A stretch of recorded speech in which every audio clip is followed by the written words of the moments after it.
Now joining us on desk is our very own Kevin Hall. So Kevin, how have the Roadrunners been doing this last week? Well, it was an up and down week for both our baseball and softball teams, but we're getting into the tournament for both baseball, softball, and tennis, so I'll get you caught up in all that sports. So the baseball season hasn't turned out quite like we planned. First-year coach Jared Otis's team has struggled for much of the season, and a weekend series against division-leading New Mexico Highlands isn't the way to get back on track. 8-4, 9-6, and 11-2. 0-3. Not the best start to a weekend, but can we avoid the sweep? With a day like this, how can we not lose? Well, it didn't start out as the runners had planned, as the Cowboys jumped out to a quick 2-0 lead. But that lead didn't last long. How about a grand slam?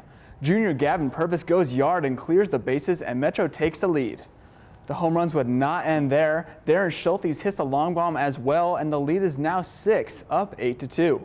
But offense was not the only factor in the game. Junior pitcher Carlos Luzon was on fire, throwing a pair of strikeouts, allowing only 2 earned runs on the way to his first victory of the season. And how about a little defense? Metro tag teams to get the double play and would hang on for the win 10-4, avoiding that dreaded sweep and improving to 10-20. Yeah, Gavin had a great day today. He struggled a little bit early on this weekend, but today he showed up. I think he had a really good approach at the plate, and when they left the fastball up for him, he drove it. The team's next series is against the Lopers of Nebraska Kearney in Nebraska. This is the first time these teams have faced this season. They were supposed to play at the very beginning of the season, but those games were canceled due to snow. After being swept for the first time in school history, our softball team needed to get away and clear their heads. And Durango looked like a great place to do that, except maybe the first day. After splitting the first games with the Skyhawks 10-3 and 3-11, the women were hoping Saturday would be their day. Metro came out swinging, going up 3-0 early in the game. It was their first lead, and they would never relinquish it. More scoring came from Molly Clark, who had 3 hits, and then the 6th inning, Kelsey Tillery cracked a long bomb to make it 20 on the season, which leads all of Division II. Fort Lewis tried to come back and scored 4 runs in the bottom of the 7th, but starting pitcher Aubrey Mall would hold on for the win, her 13th of the season. The women would also win the second game of the day. This time they would shut out the Skyhawks by a score of 7-0. The game was highlighted by a few home runs by Casey Nichols and Chelsea Brew, and pitcher Jordan Randolph got her first career shutout.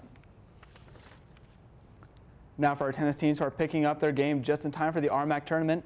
The Roadrunners have 3 RMAC matches left before the conference tourney, but let's recap you on the season thus far for the team.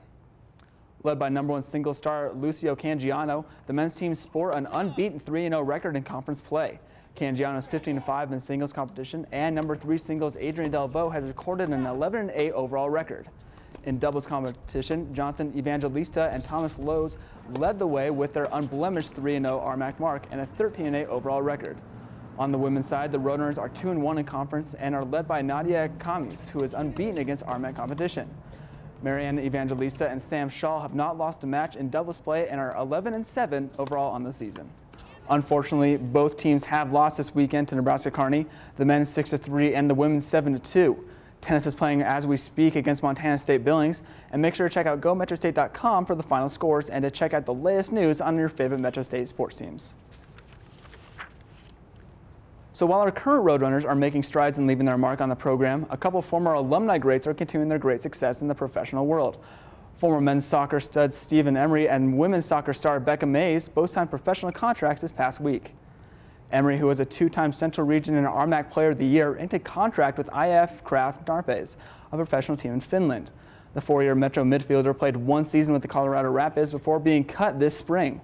Mays, who spent 4 years in the Metro State Red and Blue, signed a pro contract with the New England Mutiny of the Women's Professional Soccer League. The former forward had spent the past 2 seasons with Boston Aztec and scored 11 goals and tallied 3 assists. Well, it looks like some Metro alums are finding success doing what they want to do. Yeah, I hope he finds continued success wherever they go. I mean, he had a great start with the Rapids, scoring in the preseason and in practice, but hopefully he makes it into Finland, makes it back to the States. I think it's really good for students to see previous Metro students go on to do great things in the world. Yeah, it's great for the school.